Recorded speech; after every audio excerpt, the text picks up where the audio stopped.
In 2024, Drake went from rap's untouchable king to the internet's favorite punching bag, a Grammy-winning megastar suddenly dodging grooming allegations, a global icon silenced by one diss track, and for the first time in his career, the world wasn't singing along.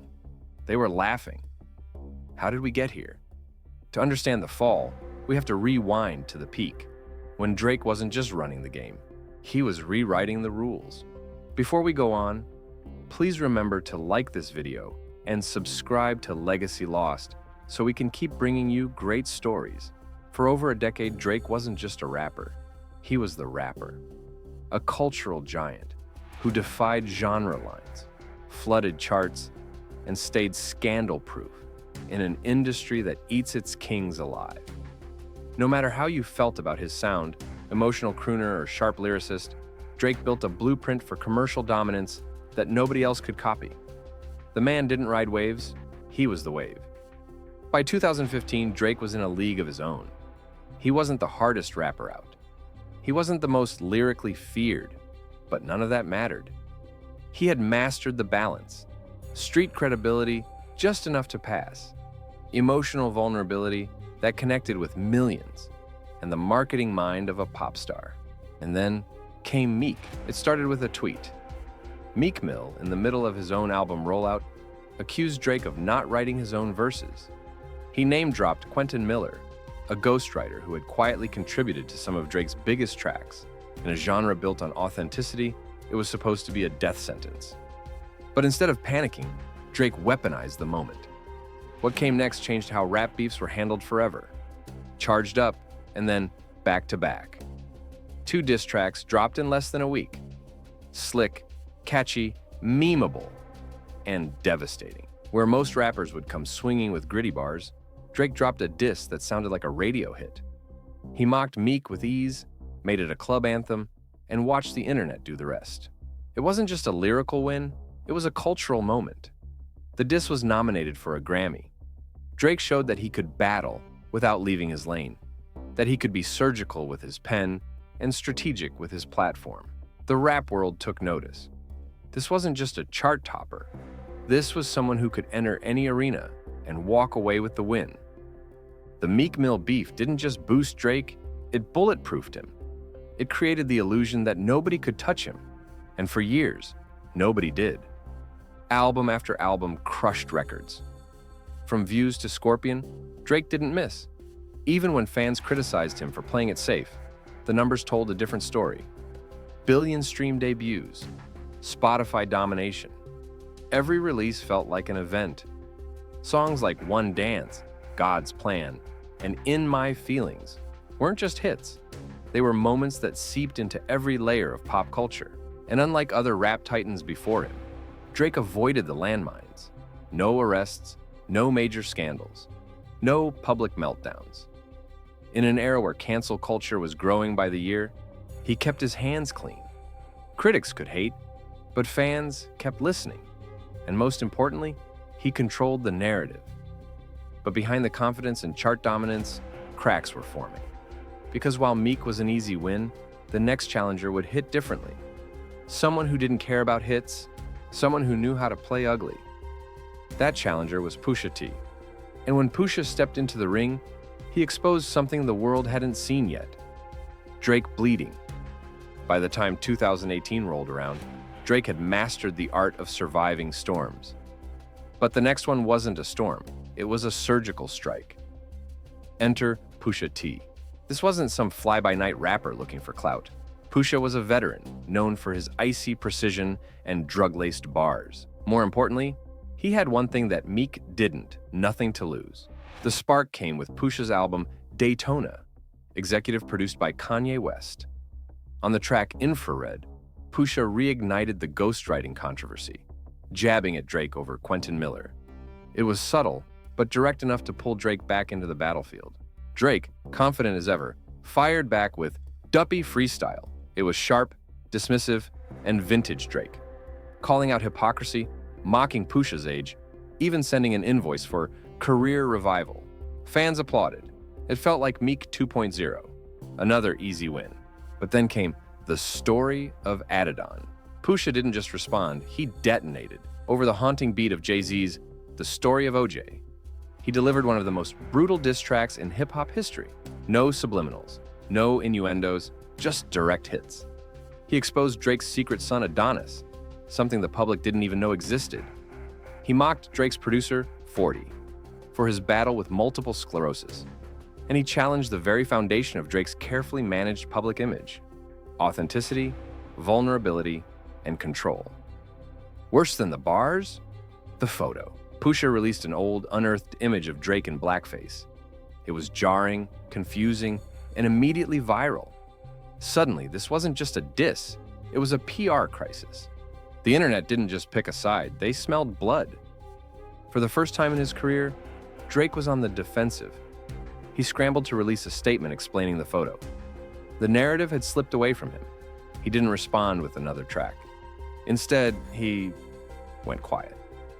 Behind the scenes, there were rumors of a career-ending track Drake had ready, but was told not to drop, allegedly by industry power broker Jay Prince. Whether true or not, it didn't matter.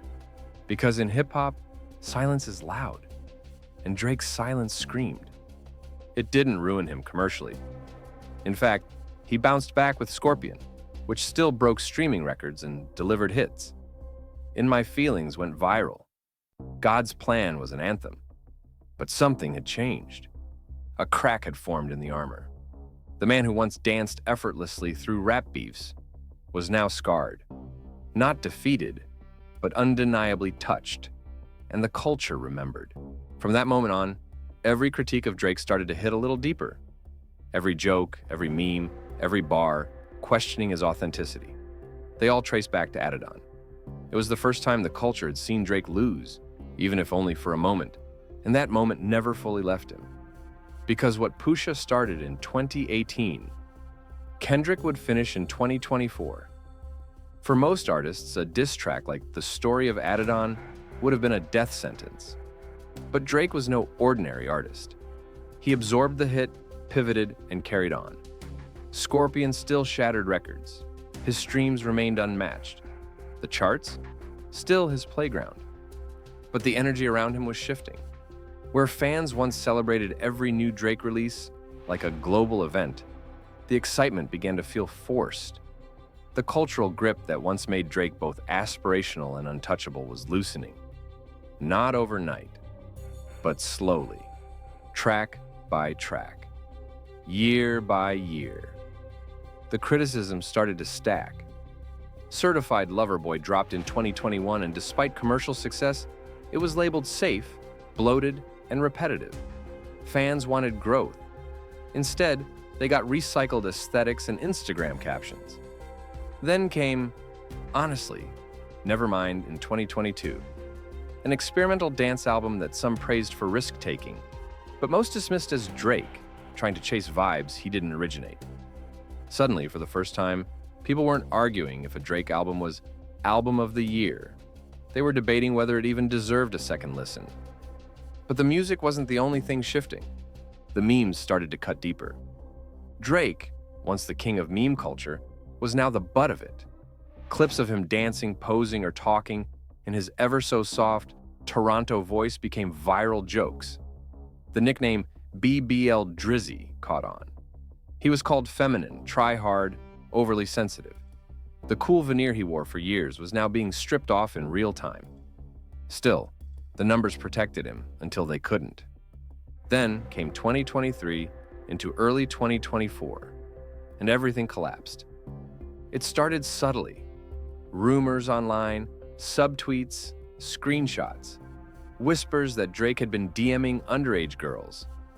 One in particular, a young woman named Layla, who alleged that Drake had reached out to her when she was a minor and kept a pattern of messages going well into her teens. It wasn't just the story, it was the screenshots, the tone, the familiarity. It felt wrong. Drake stayed silent. His legal team brushed it off. But the court of public opinion had already started deliberating. And just when things couldn't feel more fragile, Kendrick Lamar stepped in and did what Meek and Pusha couldn't. He torched everything.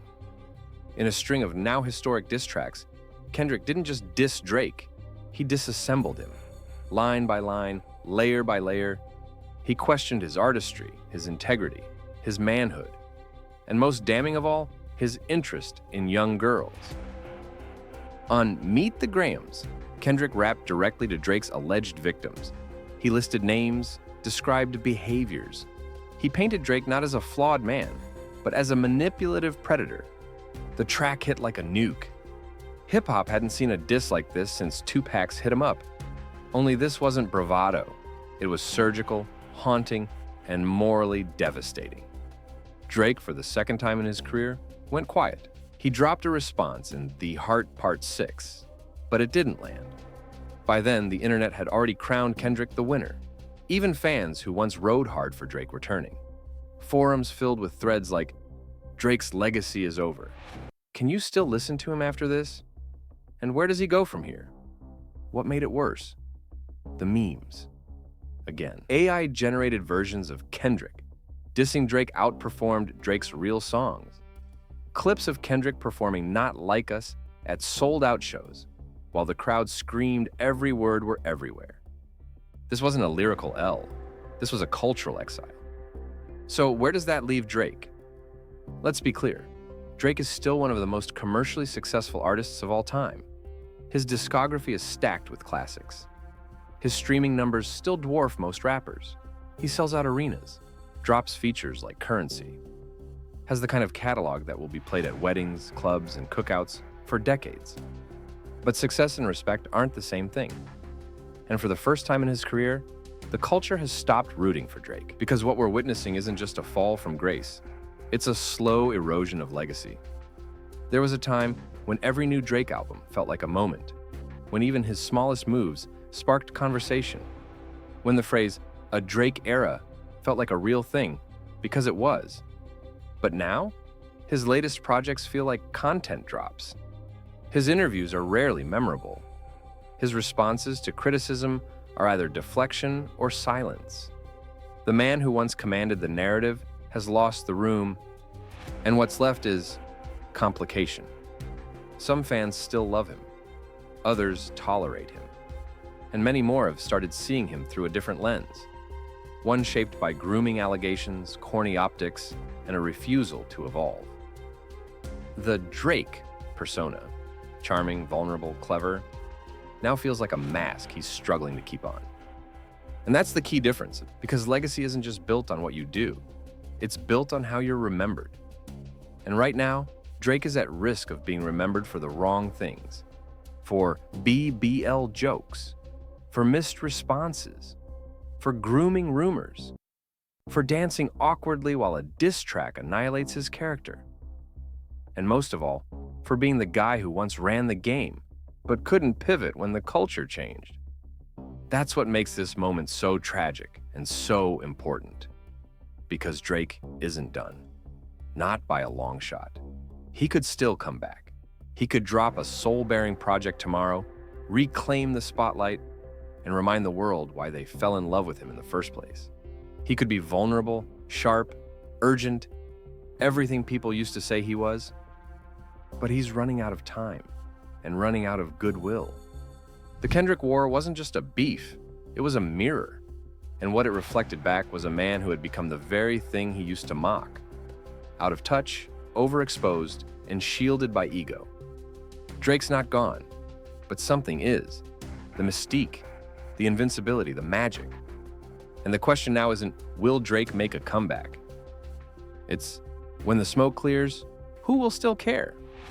Like and subscribe to Legacy Lost.